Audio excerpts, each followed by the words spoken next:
Fingerbobs. Yoffie lifts a finger,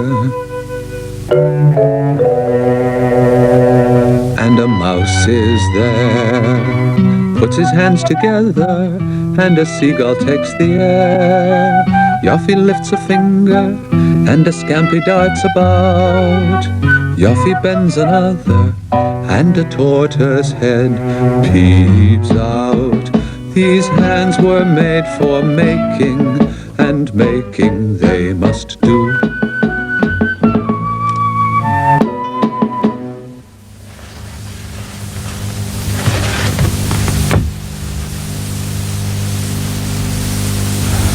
I'm making a house for the story today.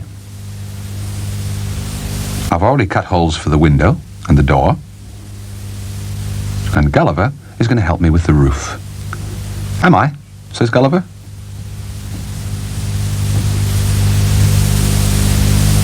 This is going to be the roof, and I want something to cover it with. Straw. Get me some straw to make a thatched roof. Can you? I'm on my way, says Gulliver.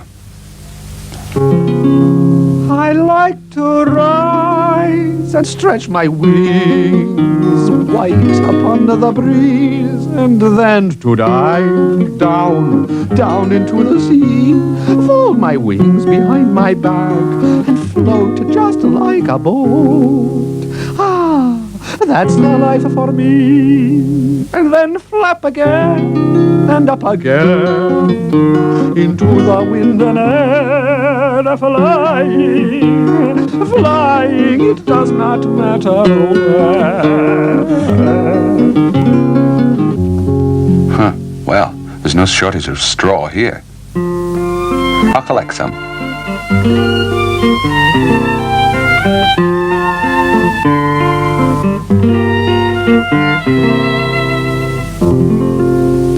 I like to fly and spread my wings above the roofs and trees.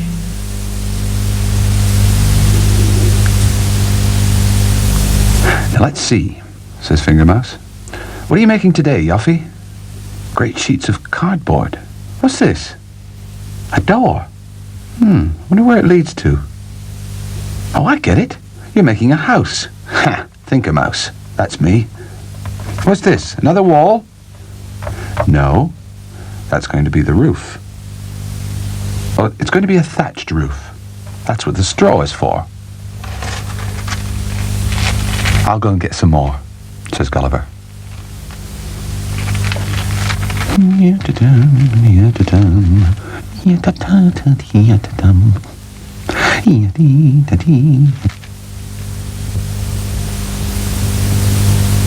Here's another load.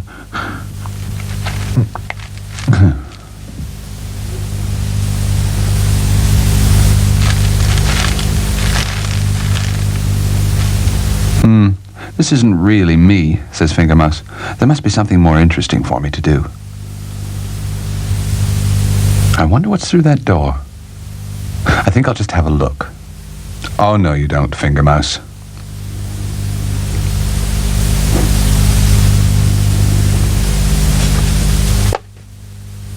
That's the paper to paper the walls. You can help me unroll it. Oh, I like the patterns, says Fingermouse. Now we've got to put it on the house. Oh, good, says Fingermouse. It'll look great on the house. I'll give you a hand. That's it, Gulliver. You put more straw on the roof. It's coming on fine.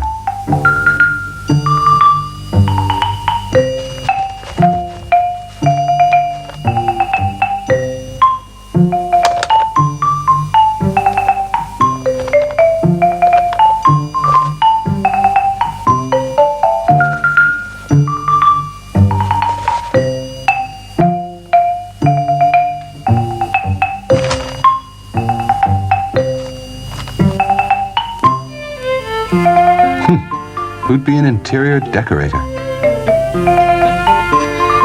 That's the stuff, Gulliver. That roof is really looking good. Press it down a bit. Now, one more load. One more load. Only one. Off we go. There we are.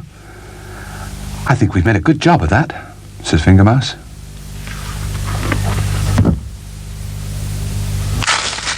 And there's the window.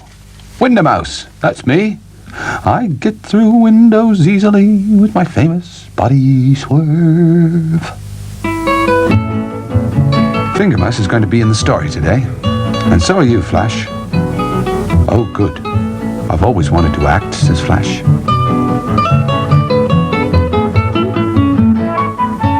The house is finished.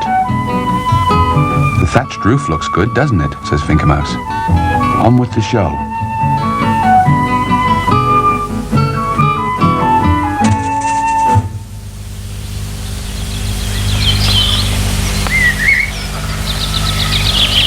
There was once a couple of mice. They were happily married and lived in a hole like all other mice. But as time went by, Mr. Mouse began to feel unhappy about things. I don't know, Gloria, he said to his wife. I feel that something's wrong. Maybe this place is too small. Maybe we should live in a house like people do.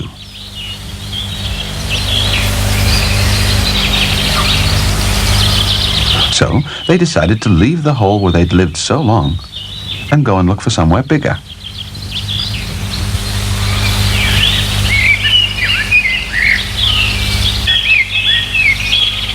They hadn't gone very far when they came across a cottage in the country with a thatched roof.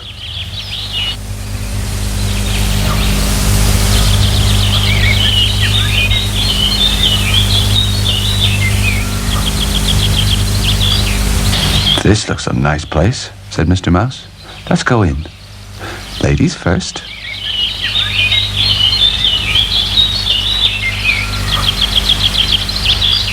It's a nice view. Yes, lovely view of the garden. They decided to stay.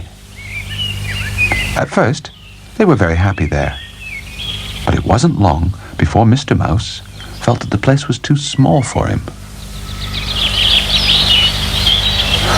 I don't know what's the matter with you, Henry, said Mrs. Mouse. You better go and see your prickly friend, Hedgehog. So Mr. Mouse went to see his prickly friend, Hedgehog.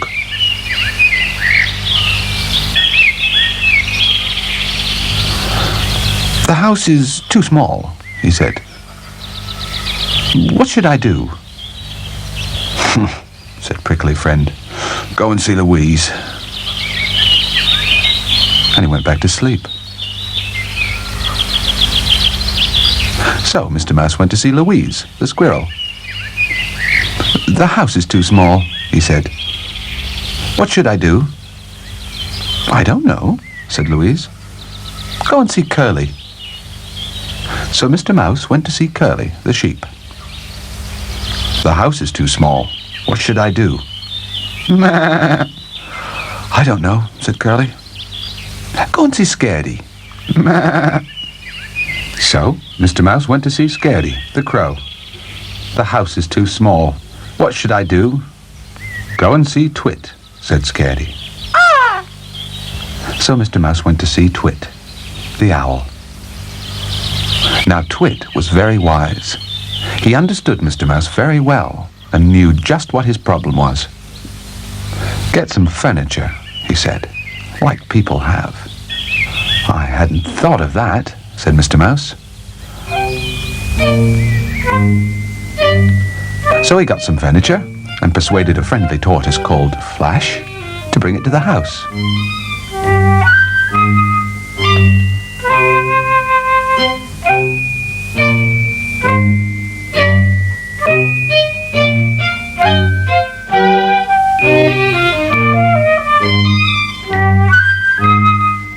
Mr. and Mrs. Mouse furnished the house.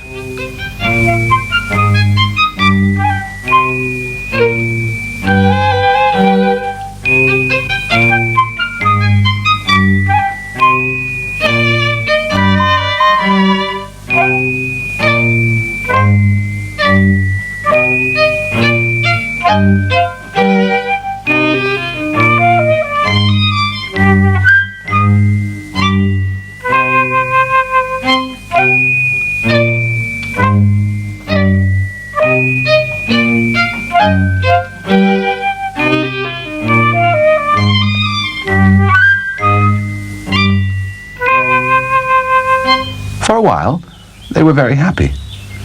But soon Mr. Mouse started complaining again. "I still don't feel it's big enough," he said.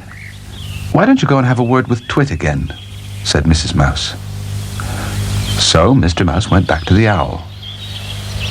"Obviously, you haven't got enough furniture," said Twit. "Get some more. Fill the place." So Mouse got some more furniture for the house. And more. And more. And even more. Until the furniture was piled up to the ceiling and there was hardly room to move. "Told you it wasn't big enough," said Mr. Mouse. "Time to see Twit again," said Mrs. Mouse. "It's still too small." "Now listen to me," said the owl. "Get rid of the furniture. All of it. Every stick."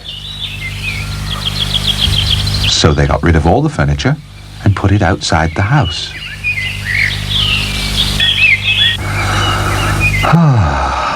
"That's better," said Mrs. Mouse. I'm not sure," said Mr. Mouse. "It seems too big now. We don't need all this space. Let's go back to our hole."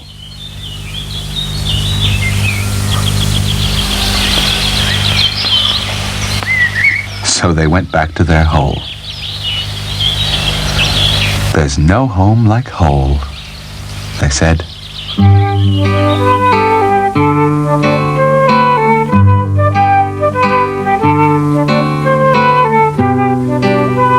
And they lived there happily ever after, thanks to the wise words of Twit the owl. And that's the end of the story. "I enjoyed doing that," says Gloria. "It was fun." Thank you. You acted very well," says Fingermouse. "Flowers for a wonderful performance."